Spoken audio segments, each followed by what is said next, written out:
O que vem a ser exatamente o medo? Será que você não está com a sua vida completamente estagnada por ter medos a mais?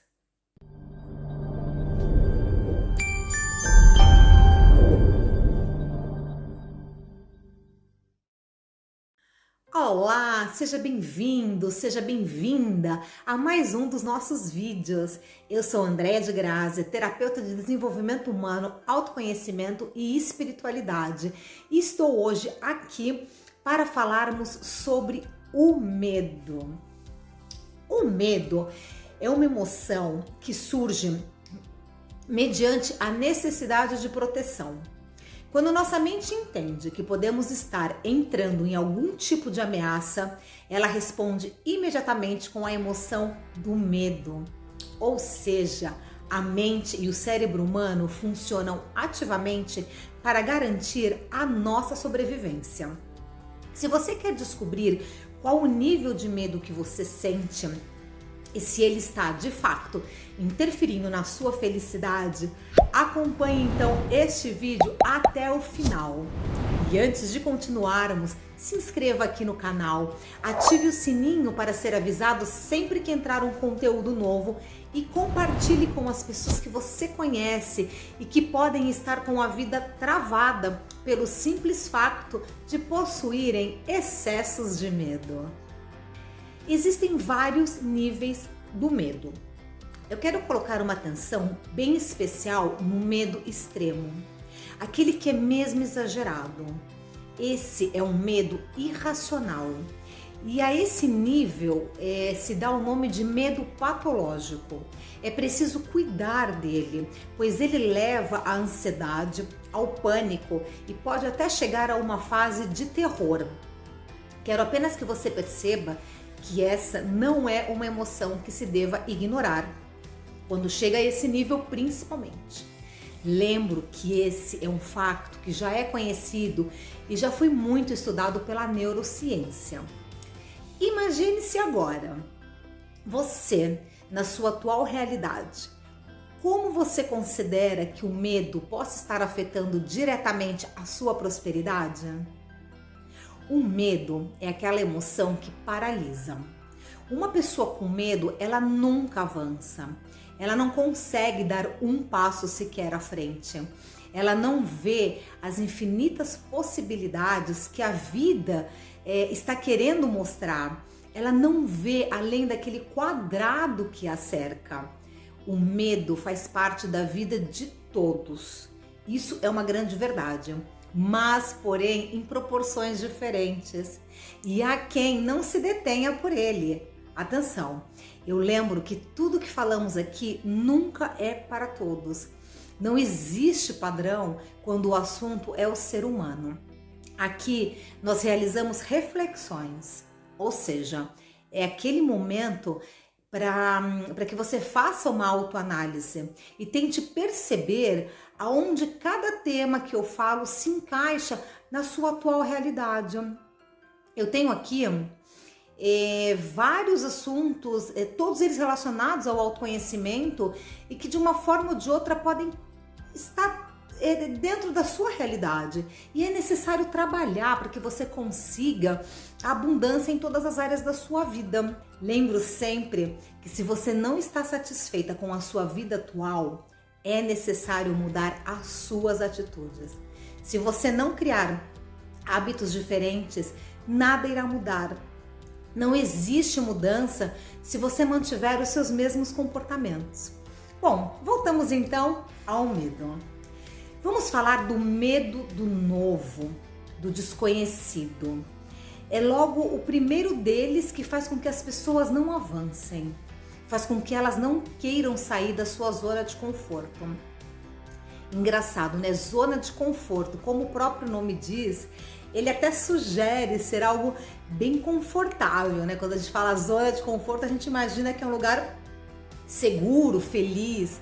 Mas na verdade, a zona do conforto é o oposto disso. Ele é uma zona escura, é uma zona triste. Ao estar na sua zona de conforto, você está vivenciando algo de forma infeliz, mas que você não quer deixar ir. Aí eu te pergunto, Como é que as pessoas gostam de viver na infelicidade? Como é que elas aceitam isso para elas próprias?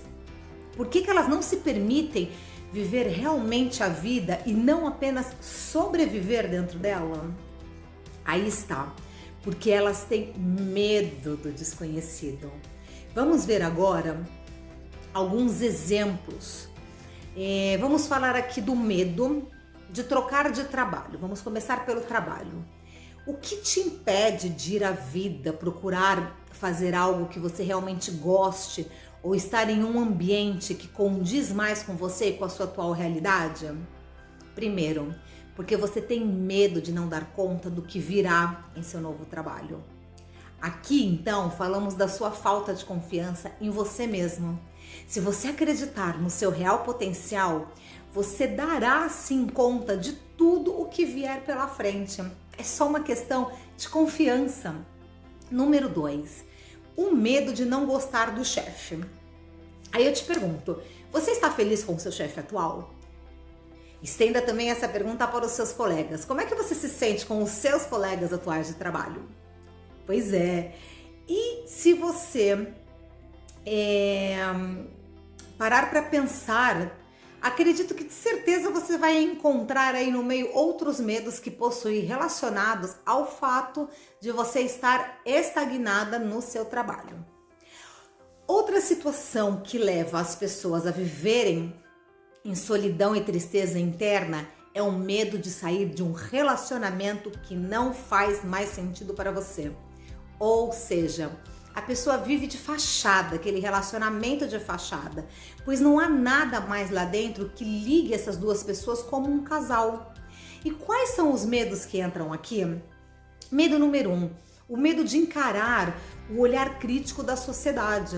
Sabe aquilo? Ai, que horror! Eu, uma divorciada? Ai, meu Deus! Ai, o que as pessoas vão pensar de mim? Acredite, melhor uma divorciada feliz do que uma casada amargurada. E isso eu te garanto. Número 2, o medo de admitir que o tempo daquele relacionamento já acabou. Aqui entra a vergonha, porque você tem que sentir vergonha de algo que só diz respeito a você própria. Isso é um assunto só seu. Não interessa o que os outros vão pensar.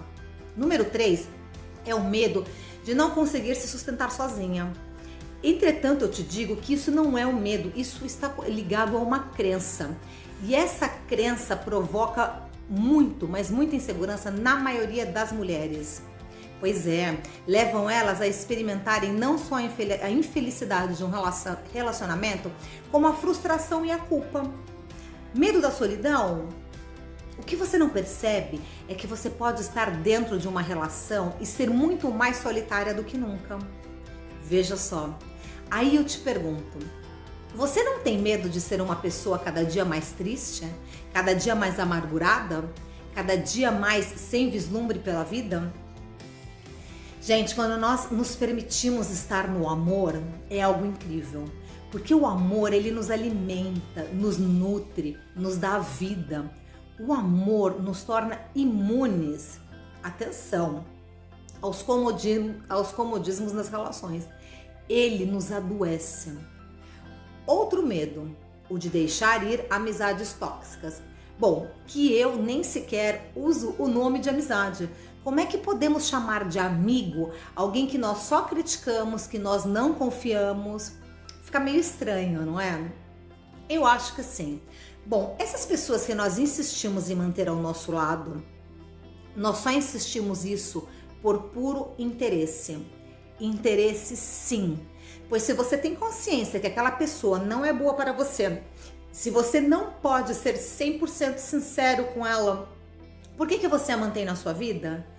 Porque você nutre um ou mais interesses em cima dessa pessoa. Perceba agora que essa tomada de consciência te tira completamente do seu papelzinho de vítima. Sabe aquelas palavrinhas que não saem da sua boca? Ai, a minha amiga me fez isso. Ai, a minha amiga é aquilo. Ai, a minha amiga me fez assado. Pois é, sinto dizer que de vítima você não tem nada. Você escolhe manter aquela amizade porque você se beneficia dela e está disposta a pagar o preço. É triste, não é? Mas são escolhas. As escolhas são de cada um. Vai então, deixo aqui um desafio para você mediante a essa situação. Vá mergulhar dentro de você próprio e da sua sinceridade e veja exatamente o que você está usando nessa outra pessoa. Bom, mediante isso, a gente chega à conclusão que daqui nós entramos no medo de assumir quem realmente você é nessa situação. O medo, ele faz sim parte da vida. Todos nós temos medo, porém em proporções diferentes. É importante termos essa consciência do porquê estamos sentindo esse medo. Será que você quer deixar que a vida passe diante dos seus olhos sem sequer sair do lugar? Saiba também que o medo vem acompanhado sempre por muita humilhação. Conscientemente as pessoas não se dão conta disso, mas fica lá tudo gravado na sua mente inconsciente e então no futuro irá reverberar ainda mais desafios para a sua vida. Há momentos em que você se humilha a si próprio e outros que você se deixa humilhar por outras pessoas ou até mesmo por outras situações. A lista é vasta, mas eu vou deixar aqui alguns exemplos dos que eu mais presencio. Vamos lá. Pessoas que se deixam humilhar no seu ambiente de trabalho pelo chefe ou pelos colegas, etc. Por qualquer pessoa que esteja lá fazendo parte daquele ambiente de trabalho. E por que isso acontece? Porque essas pessoas têm medo de enfrentar uma conversa. Elas têm medo de esclarecer. Elas têm medo de se colocarem em um patamar de igualdade. Sabe por que isso? Porque essas pessoas não possuem autoconfiança. Elas não acreditam no poder de argumento que elas têm. Elas não se sentem no mesmo nível das outras pessoas que elas terão que enfrentar. Olha só. Outra situação são mulheres que sofrem traições constantes dos parceiros e que fingem não perceber ou não se darem conta, pois elas têm medo de assumir o resultado de uma abordagem direta com os maridos. Veja só, mulheres que não se sentem capazes de viver uma vida sozinhas. Mulheres e homens com medo de assumir que não são felizes, com medo de assumir a si próprios, que não conduziu a vida como gostaria e o que não estão colhendo hoje é o desejado. Essas pessoas têm medo até delas próprias, ou seja, elas se enganam e se escondem delas mesmas, não assumem nada, pois elas são movidas, ou melhor, paralisadas pelo medo. Medo de tudo, medo de assumir qualquer responsabilidade na vida. O que essas pessoas não sabem é que a vida é muito mais fácil do que se possa imaginar. A questão é que pela falta de conhecimento do próprio ser em relação a ele mesmo, as suas atitudes, os seus desejos e as suas forças, o indivíduo cada vez mais morre em vida. O foco do ser humano é tão grande no negativo, no que ele não tem, no que ele não fez, que acaba por perder todas as forças de construir algo extraordinário, não só para ele, mas para todo o universo. E se deixa assim vencer pelo medo, sem mesmo dar um pouco de luta que seja para ele. Olha, eu quero te fazer aqui uma pergunta agora para que você fique mesmo pensando nisso. Qual a realidade que você está criando para você própria hoje? Quais as emoções que você realmente valoriza dentro de você? Quais as emoções que você realmente está colocando o potencial maior? Pensem nisso com muito amor e carinho. E lembrem que tudo é sempre de você para você. Eu quero agradecer mais uma vez esta nossa conexão. Não se esqueçam de partilhar. Vamos juntos fazer a diferença na vida das pessoas. Um beijo no coração de todos. Gratidão.